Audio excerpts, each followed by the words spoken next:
Organic chemistry. What is organic chemistry? The definition is the following. Organic chemistry is the study of carbon-containing compounds. So why is carbon so special? Carbon has the ability to form single bonds, double bonds, and triple bonds to other carbon atoms and to atoms of nitrogen, oxygen, and sulfur. These bonds are specifically covalent bonds. There are over 18 million organic compounds in the world, many of which are found in nature. A lot of them you encounter on an everyday basis. One specific class of organic compounds that we are going to focus on are polymers. There are two main classes of polymers, and they are biological and synthetic. Biological polymers occur in nature, so they are made by living organisms, and synthetic polymers are man-made. You can prepare them in a laboratory.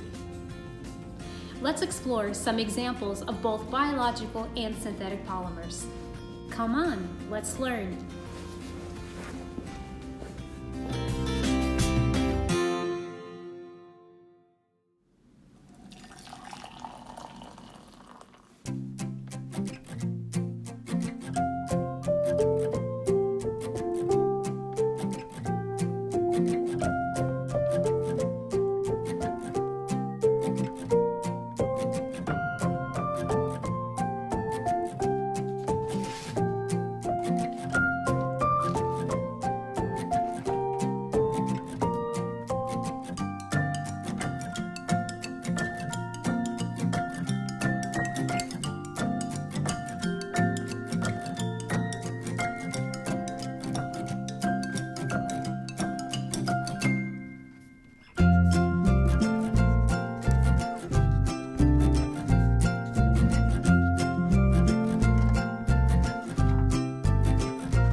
A polymer is a very large molecule made up of repeating units called monomers. There are two classes of polymers, and they are biological and synthetic.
Another example of a polymer that I wanted to mention is DNA. DNA stands for deoxyribonucleic acid. DNA is made up of repeating units called nucleic acids.